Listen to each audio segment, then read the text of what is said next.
Saudi ಅರೇಬಿಯಾದ ಮೇಲೆ ಮತ್ತೆ ದಾಳಿಗೆ ಯತ್ನಿಸಿದೆ ಇರಾನ್ ಕೂಡ. ಅಲ್ ಜಾಫ್ಜಾ ಪ್ರದೇಶದ ಮೇಲೆ ಇರಾನ್ ಕ್ಷಿಪಣಿ ದಾಳಿ ಮಾಡಿದೆ. ಇರಾನ್ ಕ್ಷಿಪಣಿಯನ್ನ ಹೊಡೆದು ಉರುಳಿಸಿರುವಂತದ್ದು ಸೌದಿ ಏರ್ ಡಿಫೆನ್ಸ್. ಇಂದು ಮುಂಜಾನೆ ನಡೆದಿರುವಂತಹ ದಾಳಿ ಇದು. ಆದರೆ ಇದೆಲ್ಲವೂ ಕೂಡ ವಿಫಲ ಆಗಿದೆ.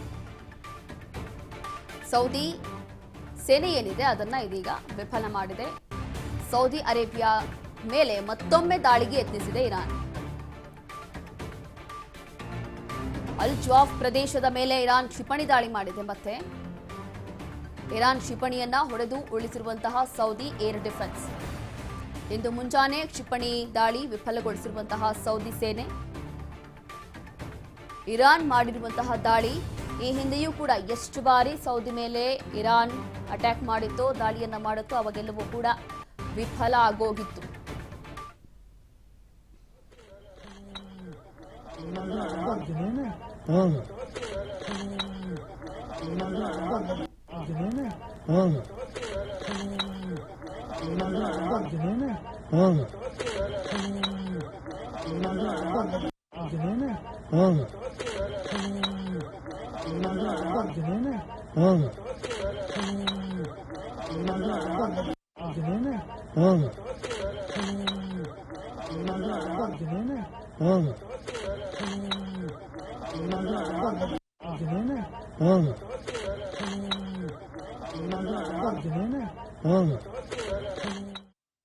ಈ ಹಿಂದೆಯೂ ಕೂಡ ಇರಾನ್ ಸೌದಿ ಅರೇಬಿಯಾ ಮೇಲೆ ಬಹಳಷ್ಟು ಬಾರಿ ದಾಳಿಯನ್ನ ಮಾಡಿದೆ. ಅದರಲ್ಲೂ ಕೂಡ ಮಿಸೈಲ್ ದಾಳಿ ತುಂಬಾ ಸರಿ ಮಾಡಿರುವಂತದ್ದು. ಆ ಸಂದರ್ಭದಲ್ಲಿ ಕೆಲವೊಂದು ಆರ್ಮಿ ಕ್ಯಾಂಪ್ಗಳು, ಅದಾದ ನಂತರ ಕೆಲವೊಂದು ರಾಯಭಾರ ಕಚೇರಿಗಳ ಮೇಲೆಯೇ ಇದೀಗ ಇರಾನ್ ಕೂಡ ಟಾರ್ಗೆಟ್ ಮಾಡಿಕೊಂಡು, ಅದರಲ್ಲೂ ಕೂಡ ಜನವಸತಿ ಪ್ರದೇಶಗಳು ಅಥವಾ ಅಲ್ಲಿ ರೆಡಿ ಆಗ್ತಾ ಇದ್ದಂತಹ ಕಚ್ಚಾ ತೈಲ ಇರ್ಬೋದು, ಕಚ್ಚಾ ತೈಲ ಘಟಕಗಳು, ಇಂಥದನ್ನೇ ಟಾರ್ಗೆಟ್ ಮಾಡಿ ಇರಾನ್ ಕೂಡ ಸೌದಿ ಅರೇಬಿಯಾ ಮೇಲೆ ದಾಳಿಯನ್ನ ಮಾಡ್ತಾ ಇತ್ತು. ಇದೀಗ ಮತ್ತೊಮ್ಮೆ ಇವತ್ತು ಮುಂಚಾನೆ ನಡೆದಿರುವಂತಹ ದಾಳಿ ಇದು. ಆದರೆ ಎಲ್ಲಿ ವಿಫಲ ಆಗೋಗಿದೆ, ಎಲ್ಲವೂ ಕೂಡ ಹೊಡೆದು ಉರುಳಿಸಿದೆ ಈಗ ದುಬೈ ಸೇನೆ. ಹಾಗಾಗಿ ಈ ಹಿಂದೆಯೂ ಕೂಡ ಇಂಥ ಘಟನೆಗಳು ನಡೆದು ಹೋಗಿದೆ.